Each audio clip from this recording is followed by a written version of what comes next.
Vamos a comenzar a estudiar los principios básicos del mercado, del modelo de mercado. Lo que vamos a hacer es analizar la economía con el modelo más sencillo que existe y el más utilizado, el del mercado. Aparte de ser un modelo sencillo, es ampliamente utilizado porque es muy potente, consigue explicar muchas cosas con muy pocos elementos.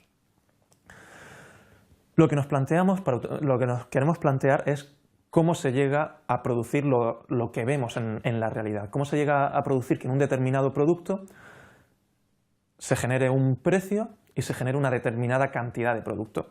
¿Por qué los tomates tienen el precio que tienen y por qué al final del año se han producido las toneladas de tomates que se han producido? Esta es la pregunta básica que nos planteamos y que vamos a intentar responder con el modelo de la economía de mercado. Para entender estos fenómenos vamos a construir un modelo, es decir, vamos a hacer una serie de supuestos que van a simplificar la realidad, vamos a introducir unas variables exógenas y vamos a ver cómo se determinan las variables endógenas que nos interesan, que en este caso va a ser el precio y la cantidad. ¿Con qué supuestos vamos a simplificar la realidad? En el caso del mercado vamos a suponer, entre otras cosas, que la realidad se divide en dos grupos de agentes. Los que participan en el mercado del tomate son dos grupos de agentes diferenciados. Por un lado vamos a tener la demanda, que son quienes desean adquirir el producto, y por otro lado vamos a tener otros agentes que son la oferta, que son quienes desean vender el producto. Estamos simplificando la realidad. Fijémonos en que en realidad en el mercado del tomate hay gente que no son solamente demandantes o son solamente ofertantes. Hay gente que cultiva sus propios tomates.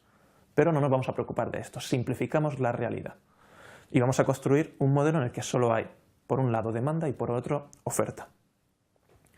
¿Qué es el mercado? El mercado en sí mismo es una especie de lugar imaginario en el que los compradores y los vendedores de un producto intercambian dicho producto a un determinado precio.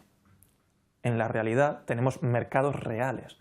Los mercados en la ciudad de Murcia, pues los jueves se produce un mercado real físico en el que los vendedores de productos van allí, presentan sus productos y los compradores, los demandantes, van allí a adquirir los productos.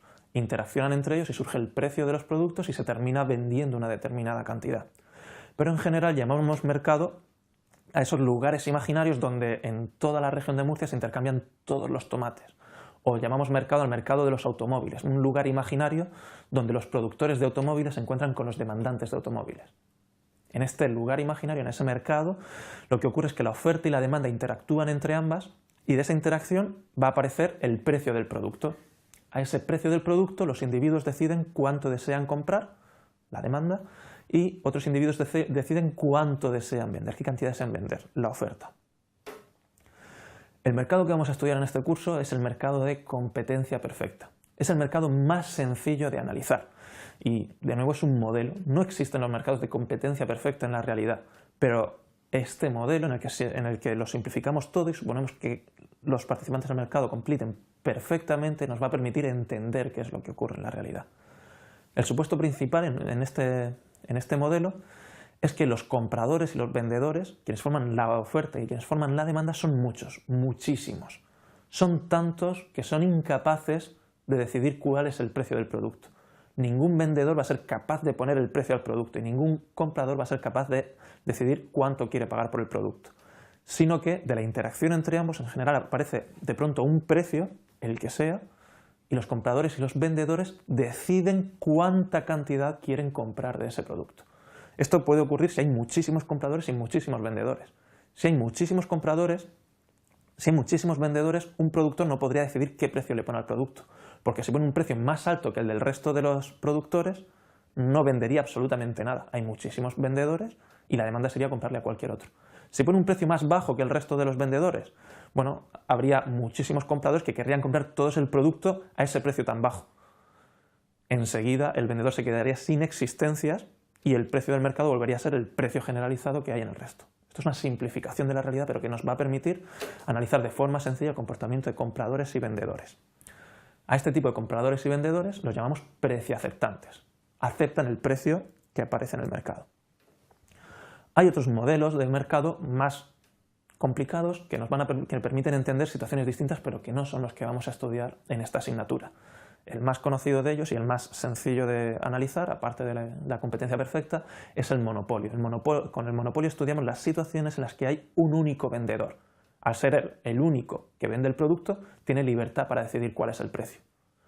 Otros mercados más comunes en la realidad, pero también más complejos de analizar, son, por ejemplo, el oligopolio. En el oligopolio lo que tenemos son muy pocos vendedores, por lo que cada uno de ellos tiene cierta capacidad para poner el precio.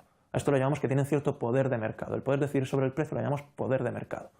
Hasta cierto punto pueden decidir qué precio ponen, pero no libremente, porque si lo deciden libremente, el resto de productores pueden bajar precios y quitarle clientes. Entonces, al haber pocos vendedores, hay cierta capacidad de decisión sobre el precio.